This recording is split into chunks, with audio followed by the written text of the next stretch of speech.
మీ ఎలాంటి వ్యాపార ప్రకటనలకైనా వెంటనే మా ఛానల్ సంప్రదించండి. ప్రస్తుతం మనతో పాటు ప్రముఖ ఆధ్యాత్మికవేత్త వేదిక ఆస్ట్రాలజర్ గోనుగుంట్ల సురేష్ బాబు గారు ఉన్నారు. గురువు గారితో మాట్లాడేద్దాం. నమస్కారం గురుగారు. మణికంఠ గారు నమస్కారం అండి. జూలై నెల 2026 మిథున్ రాశి వారికి సంబంధించి మరి హైలైట్స్ ఏంటి, ఎలాంటి పరిణామాలు జరగబోతున్నాయి, ప్లస్లు మైనస్లు తెలియజేయండి, ఎలాంటి జాగ్రత్తలు తీసుకోవాలి వీళ్ళు? సో ముందుగా మణికంఠ గారు, ఈ జులై మంత్ యొక్క విశిష్టత మనం తెలుసుకుందాము.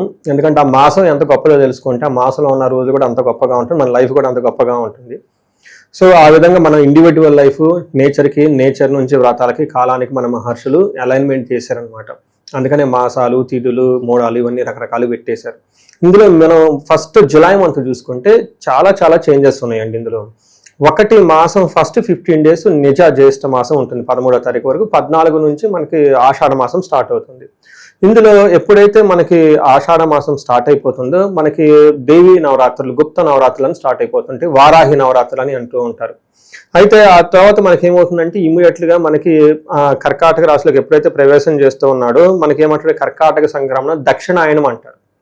ఎప్పుడైతే దక్షిణాయనం స్టార్ట్ అవుతుందో మనకి చాతుర్మాస వ్రతం అని స్టార్ట్ అవుతుంది. అది మనకి తొలి ఏకాదశి పండుగ ఉంటుంది. మనకి తొలి ఏకాదశి వచ్చేటప్పటికి ఎప్పుడు వస్తుంది, 25వ తారీఖు వస్తుంది. చాతుర్మాస వ్రతం 26 నుంచి స్టార్ట్ అవుతుంది. 29వ తారీఖు గురు పూర్ణిమ ఉంది. అంటే ఇప్పుడు ఈ ప్రకారం చూసుకుంటే మనకి గురుమోడం ఉంది, వారాహి నవరాత్రులు ఉన్నాయి, చాతుర్మాసం ప్రారంభమవుతుంది, ఆషాఢ మాసం ప్రారంభమవుతుంది, గురు పూర్ణిమ ఉంది. సో ఇన్ని రకాల విశిష్టతలు మనకి ఈ మాసంలో కలిగి ఉన్నాయి కాబట్టి ఇది చాలా ముఖ్యము, అందరూ సెలబ్రేట్ చేసుకోవాల్సిన మాసం అని చెప్పుకోవచ్చు.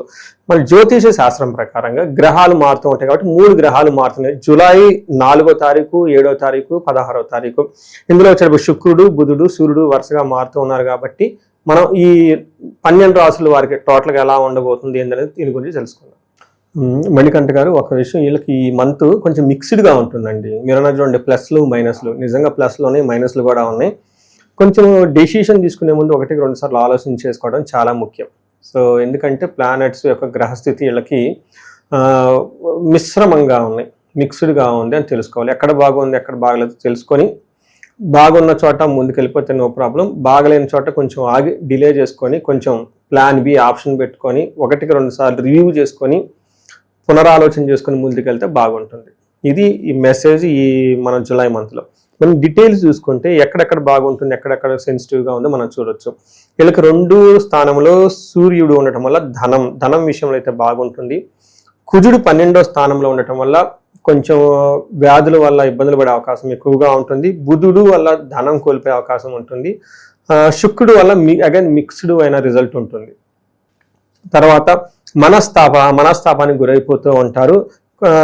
నిష్ఫలం కృషి వాణిజ్యం, అంటే బిజినెస్ చేసినా వ్యాపారం చేసినా అందులో సరైన రిజల్ట్ ఉండదు అని చెప్తూ ఉంటారు. కొంచెం గమనించుకోవాలి. అలానే గొడవలు కూడా అవకాశం ఉంటుంది.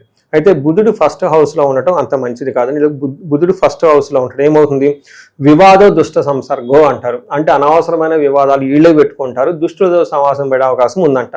అటు సూర్యుడు చూసినా ఇటు బుధుడు చూసినా దుష్టుల యొక్క ప్రభావం వీళ్ళ మీద ఉంటుంది కాబట్టి శత్రువులు ఉద్దే అవకాశం ఎక్కువగా ఉంటుంది. చంచల బుద్ధి, మనసు అనేది నిలకడగా ఉండకుండా అటు ఇటు ఊగిసలాడే అవకాశం ఎక్కువ ఉంటుంది. కేర్ఫుల్గా ఉండటం ఎంతైనా అవసరం. అదేవిధంగా కుజుడు 12వ స్థానంలో ఉండటంతో ఇది కూడా అంత మంచిది కాదు అని చెప్పుకుంటారు. ఎప్పుడైతే కుజుడు 12వ స్థానంలో ఉంటే రియల్ లైఫ్లో ఏమవుతుంది అంటే వాళ్ళు హాస్పిటల్స్కి వెళ్ళటం, విపరీతంగా ఖర్చులు చేయటము, అన్ఎక్స్పెక్టెడ్గా ప్రాబ్లమ్స్లో ఇరుక్కొని పోయి విపరీతంగా ధనం ఖర్చు పెట్టుకునే అవకాశం ఎక్కువగా ఉంటుందని గమనించుకోవాలి. టోటల్గా ఏ ప్రకారం చూసుకున్నా ఈ రాశి వాళ్ళు కొంచెం జాగ్రత్తగా ఉండటం చాలా చాలా అవసరం. అందులోనూ సూర్యుడు వీళ్ళకి 2వ స్థానంలో ఉంటే ఏమవుతుందంటే, సూర్యుడు 2వ స్థానంలో ఉండటం వల్ల హీనత్వం దుష్ట సంసర్గో మనస్తాప శిరోగత నిష్ఫలం కృషి వాణిజ్యం విత్తరాశిగతో రవి అంటారు. ఎప్పుడైతే గనక 2వ స్థానంలో సూర్యుడు ఉంటాడో ఏమవుతుందంటే హీనత్వం అంటే నీచ బుద్ధి వచ్చేస్తుంది. ఇప్పటిదాకా మనం అంతా కరెక్ట్గా చేసాం కదా, ఇది చేస్తే ఎవరు చూస్తారు, అది చూస్తే ఎవరు చూస్తారు, ఈ ట్యాక్స్లు కట్టకపోతే ఏమవుతుంది, ఆ ట్యాక్స్లు కట్టకపోతే ఏమవుతుంది, అంతా పోవట్లేదు, ఇలా ఒక నెగిటివ్ డైరెక్షన్లో ఆలోచించే అవకాశం ఎక్కువగా ఉంటుంది.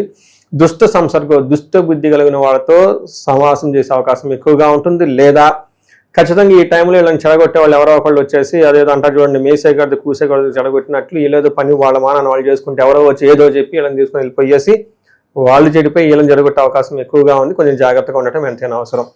మనకి సంస్కృతంలో మహర్షులు ఏం చెప్తారంటే, ప్రవాస వ్యాధి పీడం చైవ బంధువైర ధనక్షయం దేహ పీడాం చ సంచారం ద్వాదశ స్థానకే కుజ అంటారు. అంటే 12వ స్థానంలో కనుక కుజుడు ఉంటే ఏమవుతుంది, ప్రవాసం అంటే ఉన్న ప్లేస్ నుంచి దూర ప్లేస్లోకి వెళ్ళే అవకాశము, ట్రాన్స్ఫర్లు అయ్యే అవకాశము, అవుట్ స్టేషన్లో కొంతకాలం ఉండే అవకాశం ఎక్కువగా ఉంటుంది. వ్యాధి పీడం, వ్యాధుల ద్వారా పీడించబడుతూ ఉంటారు, బంధువులతోటి గొడవలు పడుతుంటారు, ధనం కోల్పోయే అవకాశం ఎక్కువగా ఉంటుంది.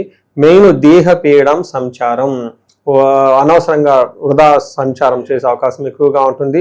శారీరకంగా బాధలు పడుతూ ఉంటారని తెలుసుకోవచ్చు. అయితే శుక్రుడు 3వ స్థానంలో ఉండటం ఇది కూడాను మిక్స్డ్ రిజల్ట్ అని చెప్తారండి. కొంతమంది శుక్రుడు 3వ స్థానంలో అంటే బాగా కలిసి వస్తుంది కూడా, ఎవరెవరికి ఆర్టిస్టులకి, తర్వాత మూవీ డైరెక్టర్స్కి, లైక్ మనకేం చెప్తారు లగ్జరీ హోటల్స్ ఇవన్నీ నడిపే వాళ్ళకి బాగుంటుంది. కానీ జనరల్గా కొంతమందికి బాగుండదని కూడా చెప్తూ ఉంటారు. ఇక్కడ ఏమని చెప్తారంటే మనకి వాణిజ్య ధననాశనం చ శత్రు వృద్ధిం అని చెప్తారు. అంటే వాణిజ్యం చేసిన ధనం కోల్పోతూ ఉంటారు, శత్రువులు విపరీతంగా పెరిగే అవకాశం ఉంటుంది. గత జీవన రాహిత్యం అంటే ఇంతకు ముందులాగా లగ్జరీగా కంఫర్టబుల్గా ఉండదు అని మనం చెప్తూ ఉంటారు. అయితే ఇక్కడ శుక్రుడు కొంతమందికి మంచి చేస్తుంటారు, ఎవరికైతే love, romance, pleasures like outing ఇలాంటి వాటికి వెళ్తే బాగానే ఉంటుంది అని మనకు చెప్తూ ఉంటారు. కాబట్టి కొంచెం మనకి ఇప్పుడు డాక్టర్ చెప్పిన విషయాలు సీరియస్ మ్యాటర్లు ఏమైనా ఉంటే కొంతకాలం పోస్ట్పోన్ చేసుకుంటాం మంచిది, నార్మల్గా ఉంటే ఓకే అని చెప్పుకోవచ్చు. గురుగారు, మరి ఈ రాశికి సంబంధించి ఏ నక్షత్రాల వాళ్ళు ఉంటారు, వాళ్ళకి మంచి చెడులు ఏ విధంగా ఉండబోతున్నాయి అంటారు? ఇందులో మనకి మృగశిర, ఆరుద్ర, పునర్వసు 3 నక్షత్రాలు ఉంటుంది. ఇందులో మృగశిర నక్షత్రం చూసుకుంటే ఐశ్వర్యవంతంగా ఉంటుంది, విదేశాగమనం ఫారిన్ వెళ్ళే వాళ్ళకి చక్కగా ఉంటుంది, ఫారిన్ ట్రిప్కి వెళ్ళే వాళ్ళకి కూడా బాగుంటుంది, ధనలాభము, విశేష ధనలాభము చూపిస్తుంటుంది. అంటే మృగశిర నక్షత్రం వాళ్ళకి చాలా బాగుందని చెప్పుకోవచ్చు. కుజుని వల్ల హెల్త్ కాంప్లికేషన్స్ ఉంటుంది, భయపడే పరిస్థితులు కూడా ఉంటాయని గమనించుకోవాలి. తర్వాత ఆరుద్ర నక్షత్రం వాళ్ళకి ఐశ్వర్యవంతంగా ఉంటుంది, క్షేమంగా ఉంటారు, ఫారిన్ ఉన్న వాళ్ళకి కలిసి వస్తుంది, సంపద ఉంటుంది, ధనలాభం బాగుంటుంది. టోటల్గా ఆరుద్ర నక్షత్రం వాళ్ళకి బాగుందండి. కొంచెం విషయాలు ఇబ్బంది పడటం తప్ప ఓవరాల్గా బాగుంది. అలానే పునర్వసు నక్షత్రం వాళ్ళకి క్షేమంగా ఉంటారు, ఫారిన్లో ఉన్న వాళ్ళు బాగా కలిసి వస్తుంది, సంపదలు బాగుంటాయి, ధనలాభం ఉంటుంది, మృష్టాన్న భోజనం ఉంటుంది, ఐశ్వర్యవంతంగా కూడా ఉంటారని చెప్పుకోవచ్చు. అయితే వీళ్ళకి మృత్యు భయము, నాశనం అనేది చూపిస్తూ ఉంటుంది. ఏదైనా పని చేస్తే అందులో సరైన రిజల్ట్ రాకుండా ఇబ్బంది పడిపోతారు, తద్వారా మృత్యు భయం, అయ్యో అసలు ఏమవుతుంది ఏంటి, ఫ్యూచర్లో ఉంటామా లేదా, ఒక భయపడే పరిస్థితులు కూడా ఉంటాయి. కాబట్టి భయమే కాబట్టి భయాన్ని భయంలాగానే చూడాలి, కాబట్టి భయాన్ని నిజం అనుకొని వీళ్ళు భయపడకూడదు. కొంచెం కన్ఫ్యూజ్ అయిందేమో చెప్పింది. సో తర్వాత వీళ్ళకి స్త్రీ నాశనం, ధన నాశనము ఎక్కువగా చూపిస్తుంది. అంటే స్త్రీల ద్వారా ఏదైనా ప్రాబ్లం రావచ్చు, లేదంటే వీళ్ళకి సంబంధించిన స్త్రీలు ఎవరైనా ఉంటే వాళ్ళు ఇబ్బంది పడి వీళ్ళని ఇబ్బంది పెట్టే పరిస్థితులు కూడా ఉండొచ్చు. ధనం విషయంలో కొంచెం జాగ్రత్తగా ఉండాల్సింది చెప్పేసి మనకు ఒక సూచన అండి వీళ్ళకి. సో మనం ఇదంతా గోచార ఫలితాల కింద చెప్పుకుంటామండి మణికంఠ గారు. దీని ప్రకారం ఏంటంటే ఒక 30% మాత్రమే ఇప్పుడు మనం చెప్పుకునేవి వాళ్ళకి అప్లై అవుతాయి.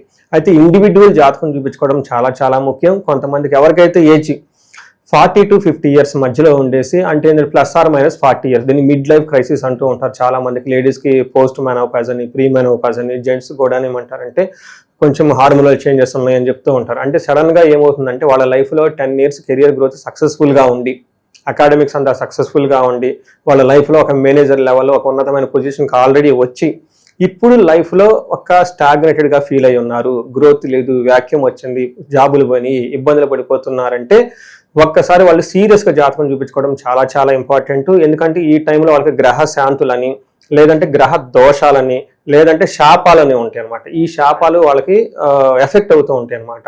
జనరల్గా మనకి ఏం చెప్తారంటే మోడర్న్ సైకాలజీలో మిడ్ లైఫ్ క్రైసిస్ అని చెప్పేస్తూ ఉంటారనమాట. బట్ జ్యోతిష శాస్త్రంలో దానికి చాలా వివరణ ఇచ్చారనమాట, శాపాలని, గ్రహ దోషాలని అవన్నీ.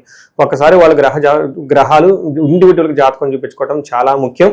వాళ్ళకి ఫైనాన్షియల్ ప్రాబ్లం ఉన్న స్వర్ణలక్ష్మి విశేష హోమం చేయించుకోవటము, ఏమైనా కానీ హెల్త్ కాంప్లికేషన్స్ ఉంటే ఆయుష హోమం చేయించుకోవటం, అంతేకాకుండా చండీ హోమం, అందరికి ఏదైనా కనుక సీరియస్ ప్రాబ్లమ్స్, కన్సర్న్స్ ఉంటే కనుక చండీ హోమం చేయించుకోవటం, ఇలా మన్యు పాశుపత అభిషేకాలు ఇవన్నీ చేయించుకుంటే వాళ్ళ యొక్క ఎలాంటి సమస్య ఉన్నా కానీ సమస్యకు సంబంధించిన పరిష్కారాలు మనం కనుక్కోవచ్చు. భార్యాభర్తల మధ్య అన్యోన్య దాంపత్య పాశుపత అభిషేకం అని చెప్పేసి ఇలా అన్నీ చేసుకోవచ్చు. అయితే మనకి ఈ నెల 14వ తారీఖు, అంటే జూలై నెల 14వ తారీఖు నుంచి 22 వరకు వారాహి నవరాత్రులు సెలబ్రేట్ చేస్తూ ఉన్నాం. అంటే నాకు ఇది వచ్చేటప్పుడు పబ్లిక్ మీడియాతో ఇంటరాక్ట్ అవటం థర్డ్ పండుగ అని, లేదంటే 4th అయి ఉండొచ్చు, 3rd or 4th. ఈ ఎవ్రీ ఇయర్ మేము కొన్ని సెలబ్రేషన్స్, కొన్ని హోమాలు, పూజలు అన్ని ప్లాన్ చేయటం, కొన్ని సామూహికంగా, కొన్ని ఇండివిజువల్గా రకరకాలుగా చేస్తూ ఉన్నాం. బట్ ఈసారి కూడా మేము ఏం చేస్తున్నామంటే వారాహి పాశుపత విశేష హోమం అని చేస్తూ ఉన్నామండి. ఇది చాలా పెద్ద హోమము. ఒక దాదాపు 15 మంది దాకా బ్రాహ్మణులు పడుతూ ఉంటారు. ఇది 1-to-1 చేయడం జరుగుతుంది. ఈసారి సామూహికంగా చేయటం లేదు. పోయినసారి చేసేసి అంతా మేము అరేంజ్మెంట్ చేయలేక డబ్బులు రిటర్న్ ఇవ్వడం కూడా జరిగింది చాలా మందికి. బట్ ఇదేంటంటే ఓన్లీ సెలెక్టెడ్ పీపుల్ కి 1-to-1 చేయటం జరుగుతుంది. దాదాపు 15 నుంచి 20 మంది బ్రాహ్మణులు పడుతుంటారు. వారాహి పాశుపత విశేష హోమం చేస్తూ ఉన్నాం అనమాట. దాదాపు 15 మంది. ఇది వచ్చేటప్పుడు 4:30 గంట 5 గంటల పెద్ద హోమం పడుతుంది. Only in a day 2 times. నవరాత్రులు స్టార్ట్ అయిన 14వ తారీఖు నుంచి 22వ తారీఖు వరకు మార్నింగ్ ఒక స్లాట్, ఈవినింగ్ ఒక స్లాట్. ఈవినింగ్ స్లాట్ ప్రిఫరబుల్గా ఎన్ఆర్ఐలకి, అమెరికా ఉన్న వాళ్ళకి చేస్తూ ఉన్నాము. దీనివల్ల ఎందుకు చేయించుకోవాలంటే ఫస్ట్ కార్యజయం. చాలా నాలెడ్జ్ ఉంది, ఎగ్జిక్యూషన్ చేయలో ఫెయిల్ అయిపోతున్నాం అనుకున్న వాళ్ళకి వారాహి అమ్మవారికి చేయించుకోవాలి. రెండోది తగాదులు, శత్రుబాధలు ఏమైనా ఉంటే దానికి సంబంధించి చేసుకోవాలి. డైరెక్ట్గా ఇండైరెక్ట్గా ఎవరికైనా ప్రాబ్లమ్స్ ఉంటే చేయించుకోవాలి. మూడోది రియల్ ఎస్టేట్ పీపుల్ ఎవరైతే ఉన్నారో, స్టాగ్నేటెడ్గా ఉన్నారో, నేను ఎక్కడో ఆర్టికల్ చూస్తాను 80,000 అపార్ట్మెంట్లు ఏమో అన్యూజ్డ్, కొంతమంది పేమెంట్ కట్టేసి డ్రాప్ అయిన వాళ్ళు మొత్తం లాక్ అయి ఉన్నారనమాట. ఇలాంటి ఎవరైనా రియల్ ఎస్టేట్లో వాళ్ళు ఉన్నా కానీ లైఫ్లో ప్రోగ్రెస్ లేదు, ధనం లేదు అని అనుకుని ఎవరైనా కనుక అనుకుంటూ ఉంటే ఇది వాళ్ళకి ఈ నవరాత్రుల టైంలో చాలా మంచి ఒక అవకాశము. ఇంట్రెస్ట్ ఉన్న వాళ్ళు మాత్రం ఖచ్చితంగా ఫోన్ చేసి అపాయింట్మెంట్ తీసుకోండి. ఒకసారి మళ్ళా చెప్తున్నాను, 18 కంటే హోమాలు ఎక్కువ చేయలేము. In a day only 2 morning and evening.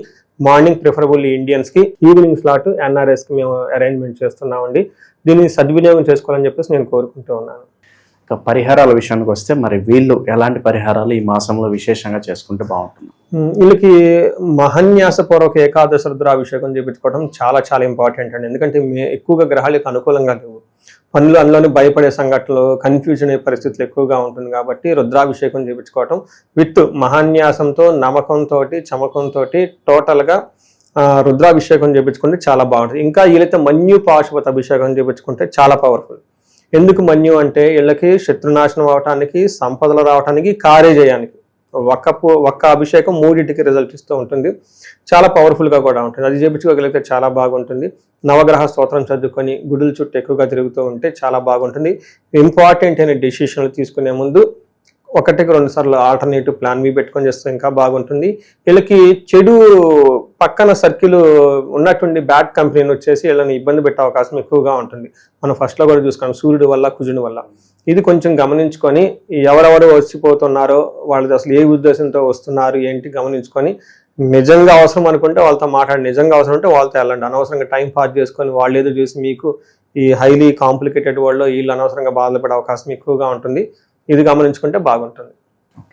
ఓవరాల్గా ఈ రాశి వాళ్ళకి ఈ నెల ఎలా ఉండబోతుందో మంచి విశ్లేషణ అందించారు. ధన్యవాదాలు. ధన్యవాదాలండి.